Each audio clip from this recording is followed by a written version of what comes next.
Hello and welcome back to another video. Today's video is going to be another one in the goth education series. Been a while since my last one, which I just went over different goth subgenres, and there was an overwhelmingly positive response to the video. A lot of people liked it, but also a lot of people were really judgmental, which I don't really mind the hate, but I guess I just wanted to explain why I was making the video. I make these videos so that people who are interested get to learn more about goth culture, plain and simple. Even if some of the stuff that I'm going over is kind of stereotypical, I'm not saying that people necessarily have to fit into a certain type of goth. You can't just be like romantic goth, Victorian goth. You don't have to fit into a box. I was just going over and explaining the many different types of styles and music tastes in goth culture because I feel like that's a very important thing. It's very important to know about the different kinds of goths because there's a wide variety. Not everybody is just a trad goth. Not everybody is just whatever, everybody fits into their own unique style, and I wanted to let people know that there's a range of styles out there. And I wasn't trying to stereotype people.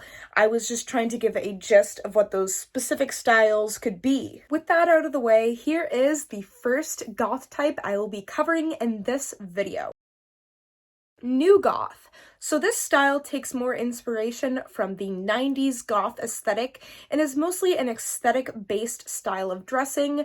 These people usually do listen to goth music, though, to be considered a true goth. The new goth style has somewhat more of a sleeker and cleaner look, with no teased up hair typically. It's more so hair like mine, I suppose, with usually blunt bangs, long black or dyed. A lot of the time you will see pinstripes, plain black, a lot of witchcraft influence, a lot of astrological influence with symbols such as moons, a lot of spooky influence with skulls and bats and things like that.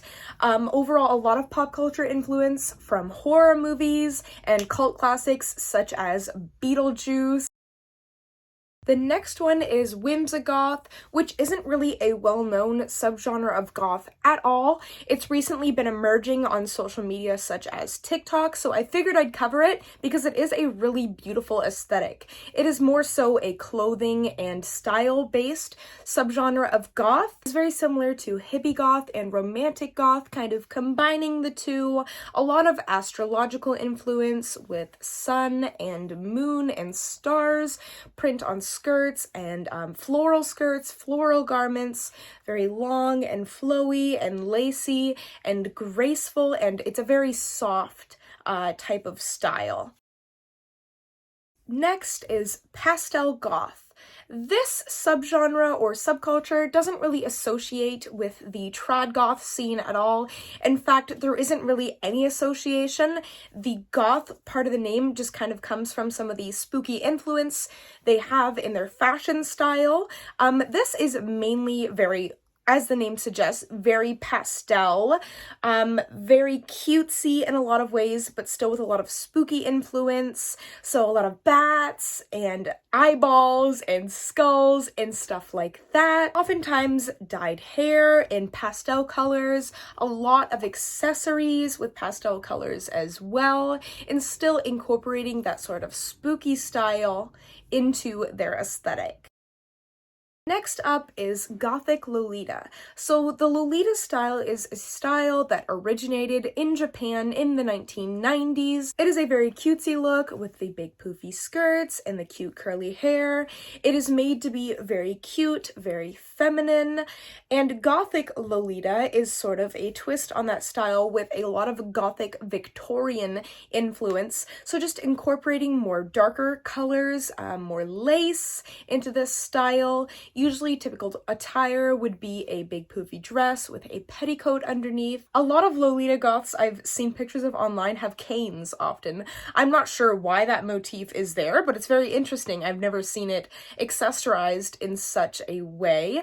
A lot of accessories, often little top hats and things like that. This is a very, very intense aesthetic in the sense that it requires a lot. It requires a lot of taking time to dress up. There is a lot of layering, a lot of accessories, and I really admire it. Although it is not typically seen as a part of the trad goth scene, it still has its very gothic influence, which is very beautiful.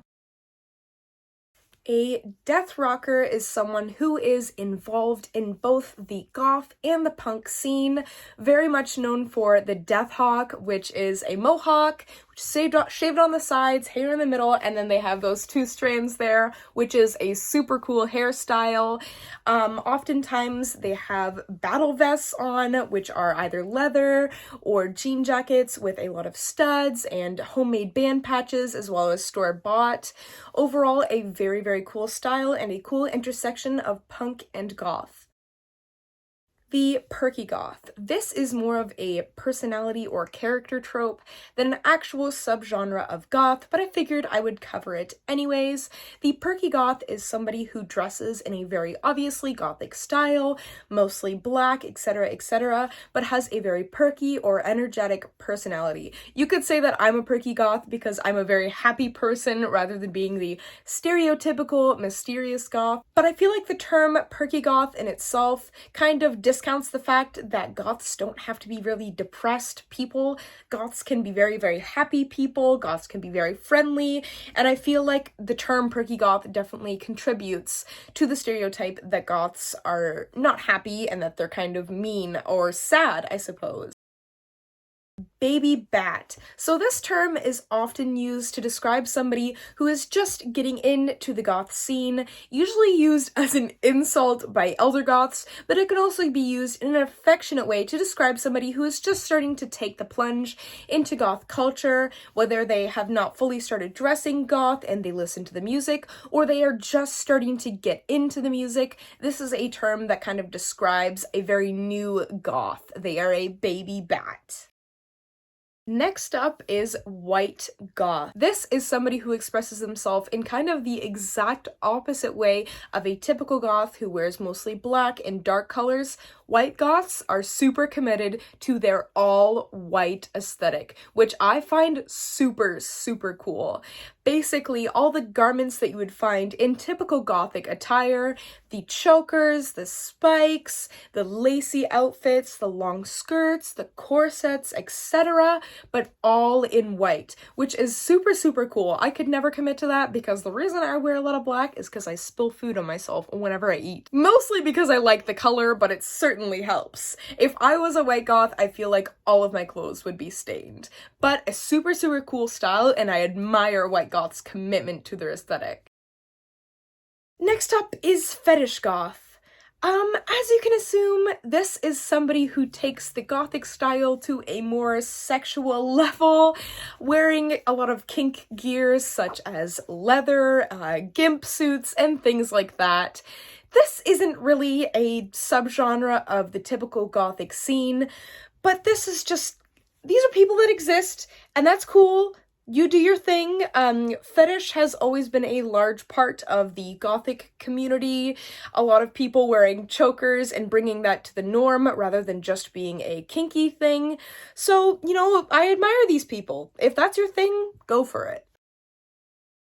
A glam goth is a goth who encompasses the sort of glamorous 80s pop style along with the goth style. So a lot of glittery makeup, more colorful clothes, big hair, often dyed black or funky colors. These goths typically incorporate a lot of different patterns and different colors into their style along with black, and it's typically a more colorful and glamorous style and way of expressing their gothic selves. I hope that this video could help you guys in your quest for information about different goth subcultures, and I hope it was interesting and that you learned something. If there's any more topics in the goth education spectrum that you would like to know, any education about goth culture and things like that you would like me to cover in a video, leave a comment down below. I'd be very happy to check out your comment and possibly make a video on the subject.